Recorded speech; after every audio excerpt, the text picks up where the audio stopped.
I came up from the Detroit area. Woo! Everybody here from Detroit? Yeah.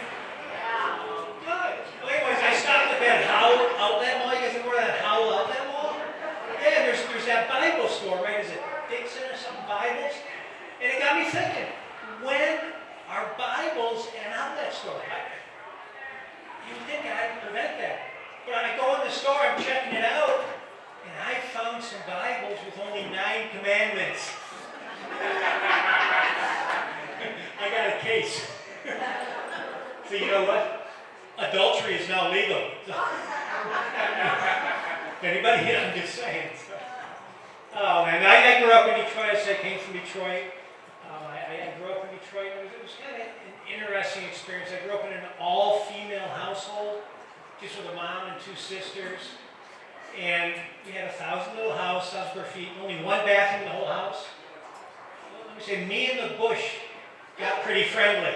Because you got to wait for the sisters to get out. And I remember one time I'm out there doing my business, and I must have got bitten by a mosquito or something, and my pee-pee all swelled up. I actually kind of like that. Oh, as I got older, I kept going back out trying again. But I guess I must have scared them away. You know, it's weird.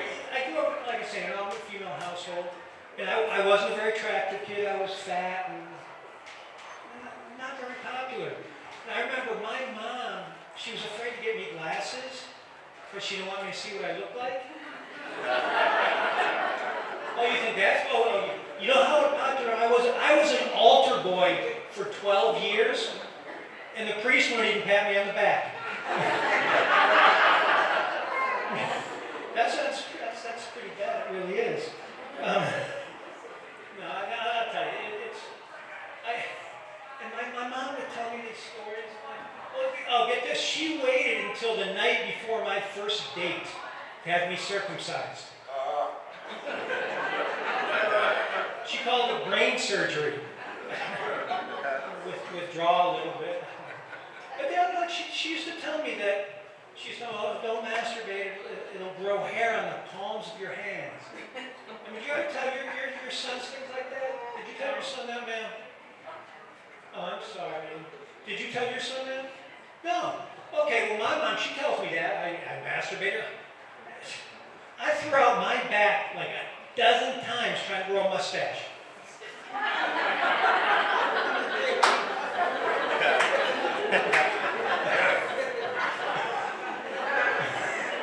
You look so grim, man. You can at least smile, pretend. Smile. Hey. Of course, you're in the front. That's the problem. Nobody else sees you, but I do. I'll try not to look at you. Now, what's your name? Amy. Okay, Amy, I'm going to try not to look at you. Unless you want to smile. No, now let me see. Oh, okay, I'm doing good. No, it's like, so where am I going now? Okay. Obviously, I'm getting old, right? And and it's, I don't know, I don't like getting old. I feel conscious getting old. So you do things to try and stop getting old. So like now, I get my hair cut every week. So I figure, where else can I spend $20 and have a beautiful young woman just run her hands through my hair?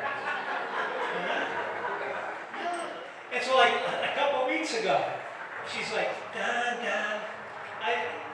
how do you want me to cut it this time? And I'm like, Holly, I don't know. What would a pretty girl want? She said, someone else. That's kind of sad, isn't it? The story of my life, someone else. Now, a cool thing I got, though, is as I was getting old, I got a friend who sells insurance, been in the insurance business a long time. And so it's like based on actuarial principles. You guys know what that is? It's like a life expectancy climb. You punch in your age, your weight, your gender, your race, etc., etc. And it counts down exactly how much time you have left to live. It's digital, right? Days, hours, minutes, and seconds. I got it right on my living room wall. Because I wondered how. So the first day I got it was a Saturday. I got home that night. I came home. I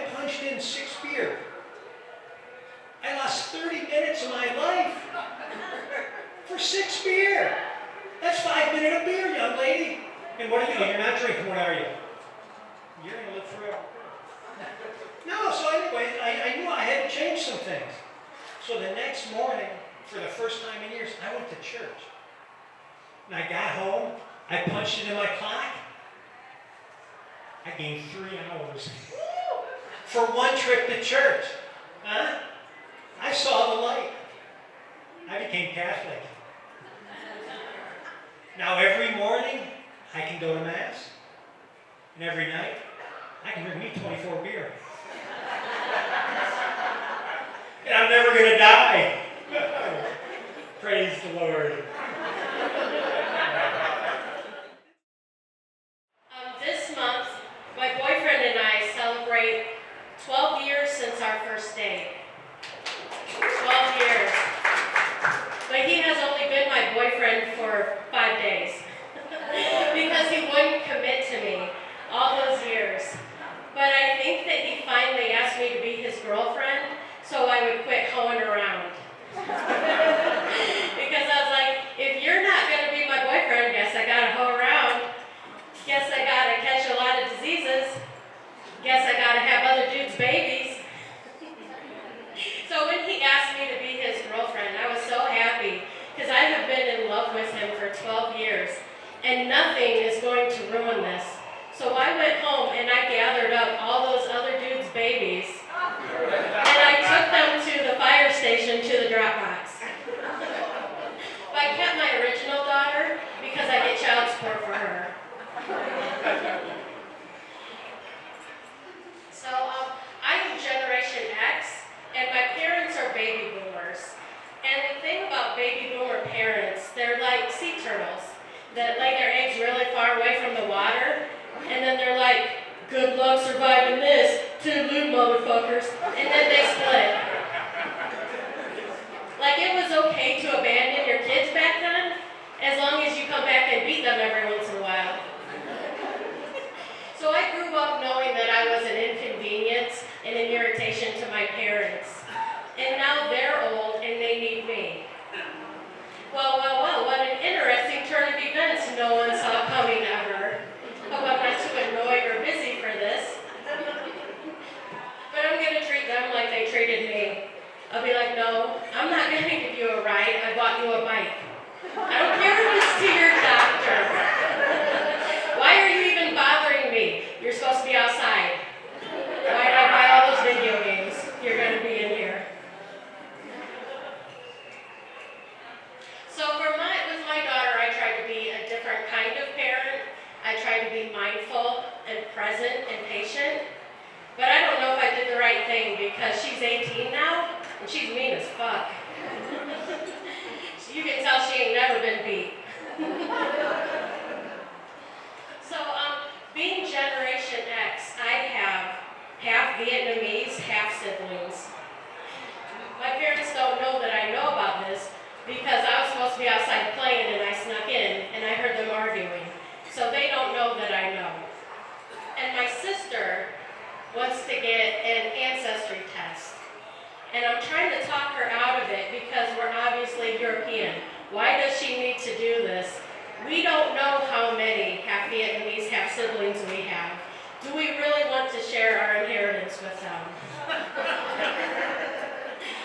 And my dad is starting to do what he needs to do so we get inheritance. And my daughter is very interested in this because she thinks that if I get an inheritance, that she's going to eventually get an inheritance. No, bitch, that's not how this works.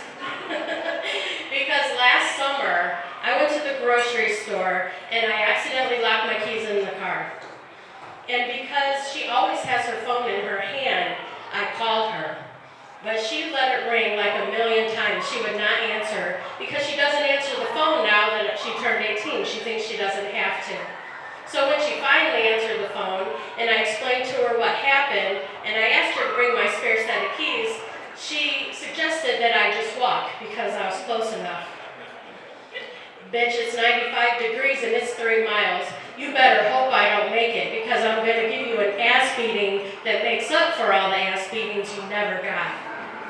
And so then she graciously brought me my keys and she didn't even stop the car. She rolled through the parking lot and threw them at me, even was obvious I had been crying. So no, bitch, you don't get an inheritance. If I have any money left over, which I don't intend to, I want it donated to the program that provides the baby boxes at the fire station. And that is my time. Thank you.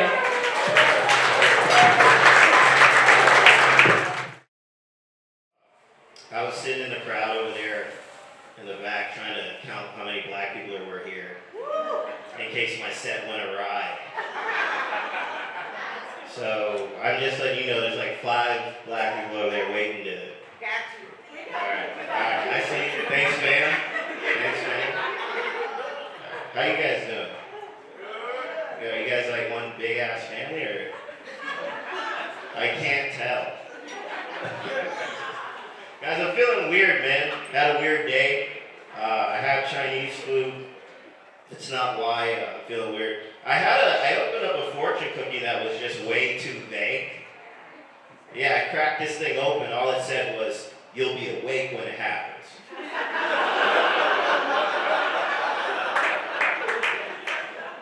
I'm out here, I'm like, when what fucking happens, man? My dad's like, "Yo, Billy, where you going?" I'm like, "I'm going to sleep." Fuck that. I'll be awake when it happens. I was like, I got a fucking misfortune cookie, not a fortune. Or who knows, maybe it is a fortune cookie. Maybe like my rap mixtape will pop off. Yeah, I rap too. Oh yeah. You can hear it, you can download my album on Spotify or whatever. My rap name is Big Sperm. That's right, because I'm the one that made it, you know what I'm saying? I didn't end up with no sock tissue cord or someone's lip on here, boy. Yeah, I got a mixtape, it's called The Come Up. I want you to watch out for that when I release it, because it's going to be hot. That's when Big Sperm busts on the scene, you know what I'm saying? All over TV, the radio, and magazines, just in everybody's face.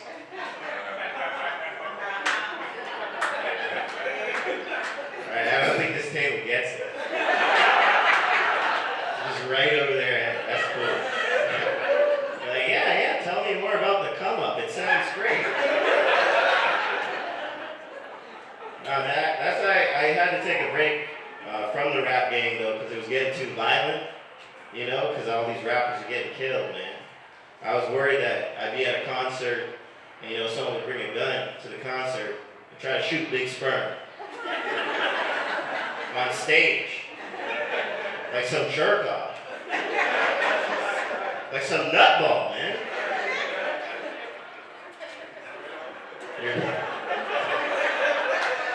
You're waiting for another one, but it ain't coming. Alright, we got through it here. I told that joke. One of my neighbors was in the audience one night, and she was like this older lady, and she likes to call me by my rap name, like around the apartment, like around the complex, but she forgets my rap name, so instead of Big Sperm, she calls me Big Penis. And it's weird with her French accent and shit. She's like, "Hello, Mr. Big Penis." It's like, that's not my fucking name. And my friends are looking at me like I got some sort of grandma fetish. leaning in her damn doorway with her robe on. Mr. Big Penis. I'm like, go back inside, Gertrude. I work in retail sales. That's why I'm dressed like this. I fucking came from work. Because the hours are like every day. Does anybody else have a shitty job? You? What do you do? I'm sorry, what? You deliver toilet paper. That is a shitty job.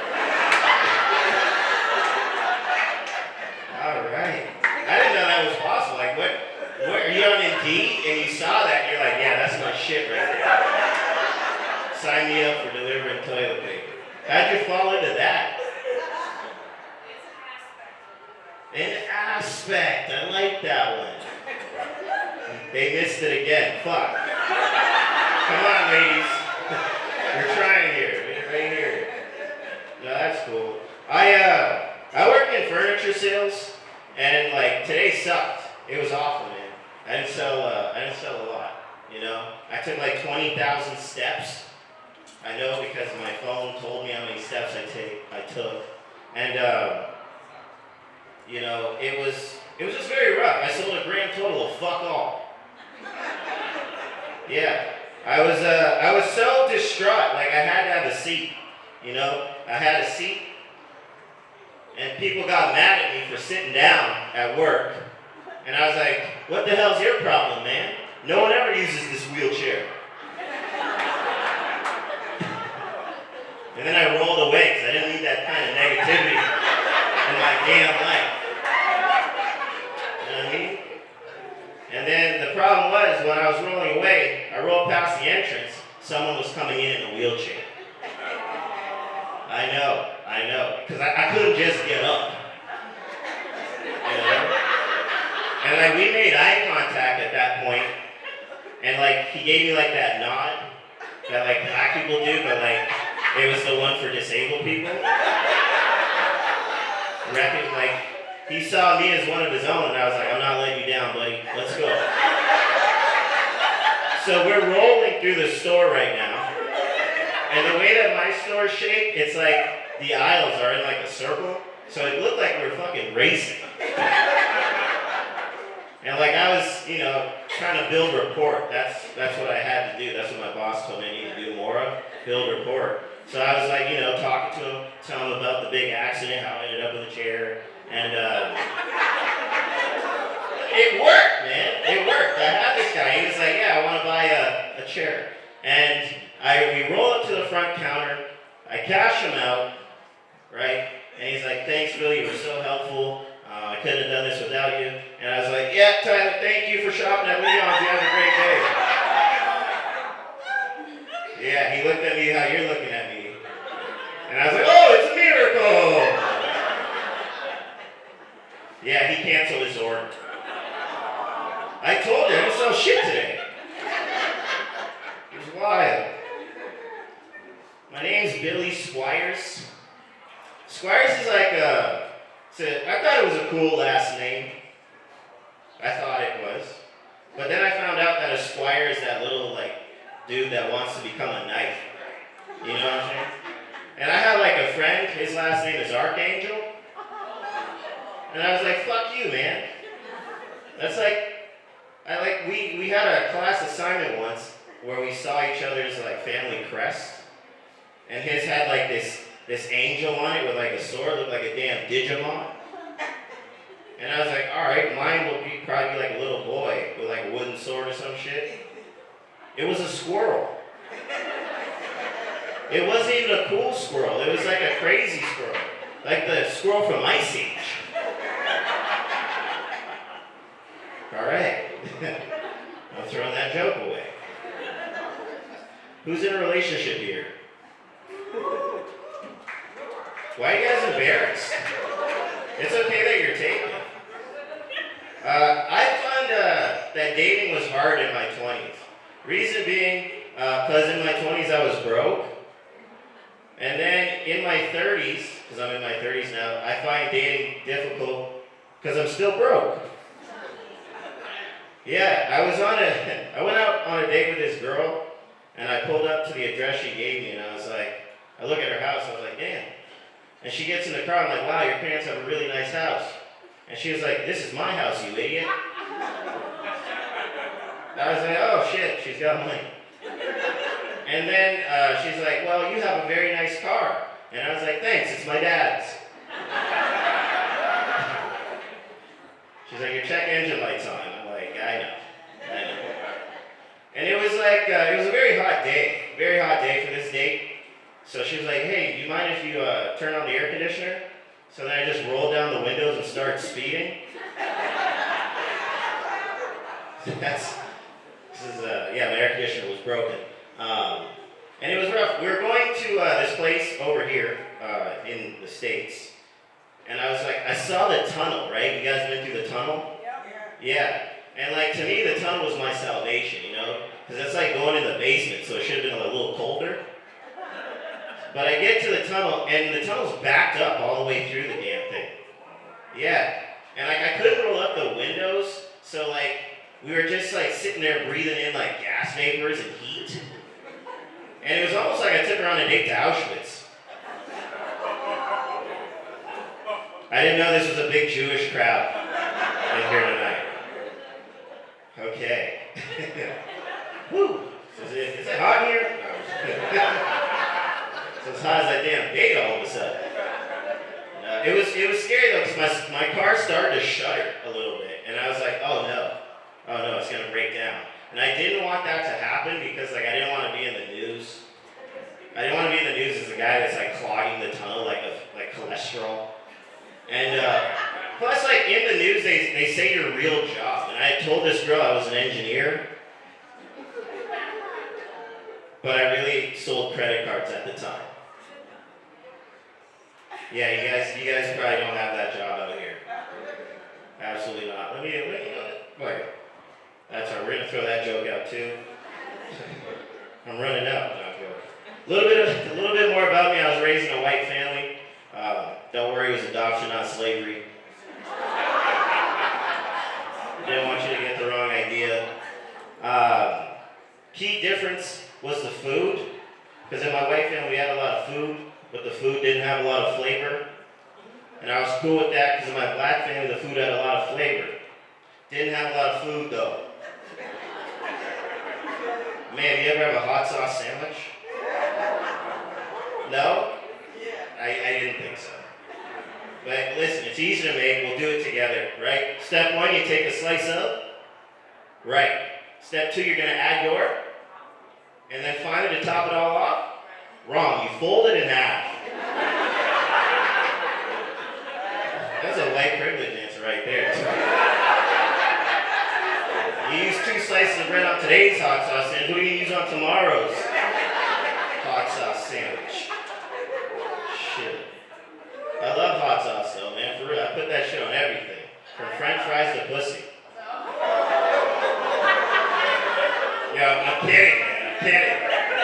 I'm kidding. I don't eat fries. My girl broke up with me recently. Yeah, I guess she got tired of the hot sauce. But she asked me if like we could still be friends. And I was like, no. Because like in my mind, we were like Simba and Nala. Now she wants to be Timon and Pumbaa. Okay, you guys at the back that like that. What you like, the Toy Story? You a Toy Story guy? I'm just saying, man, we're like Bo Peep and Woody. Now she want to be the T-Rex and the pig. Still nothing back there. You guys like the Little Mermaid or something? You a little big mermaid? I'm just saying, dog, we're like the mermaid and the dude. Now she wants to be the lobster and the fish. All right, we got it. We got it. Woo. Anybody here got parents that ask them for money? No, just, all right, fuck, man. I'm standing alone here. This is great. No, my mom asked me for $5 one time. But then she got mad because I gave it to her in loose change. But I was 6 years old.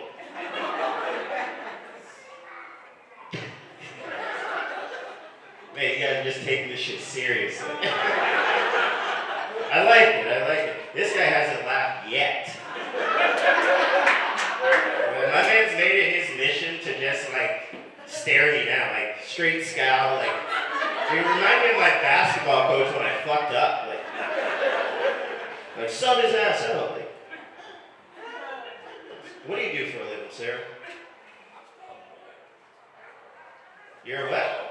You're a basketball coach? Come on, what are you?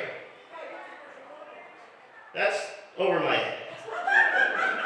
Is it? Or is it a money laundering scheme? I guess. All right. Anybody a police officer in the audience? Don't worry, your secret's safe for now. What's your name, buddy? Huh? Come on, bro. That's wild because he looks like a Jim. There is another Jim. He was up on the stage. But like, how many motherfuckers in here named is Jim, for real? We got any more Jims? They're the same name. Father, son. Oh, fuck! You're Jim Sr.? Oh, God. Jim set me up, man. He said, talk to that guy at the front.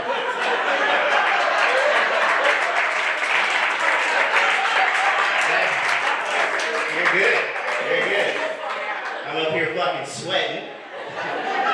Jim's laughing at me in the back.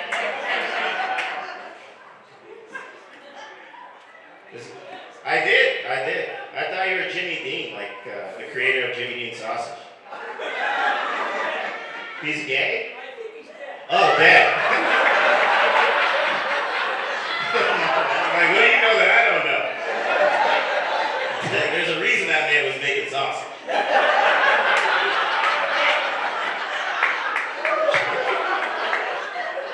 This is Jimmy Dean's sausage. I lost someone close to me recently. It wasn't like a family member or a friend. It was my neighbor who lived in the apartment above me, so he's only close proximity-wise. And then my other neighbor, when she was calling me to tell me about it, she was like, man, you don't sound too upset. And I was like, that's because I'm not. This guy used to march through his apartment from 1 a.m. to 4 a.m., you know, stomping through it like he had pegs for legs. So I tell him, like, why would I be mad that he died? Now we both get to rest in peace. Yeah, you guys handled that better than the last crowd. Like at this other show, this one guy got mad at me for saying that shit, and he actually wanted to fight me after the show. And it was wild because he gave me a disclaimer before the fight. He was like, man, you pissed the wrong dude off today, because I'm a 12th degree black belt. I didn't want him to know I was rattled by that statement, so I just threw it right back at him. I was like, oh, hell no, you're the one that fucked up, because I'm a first degree murderer.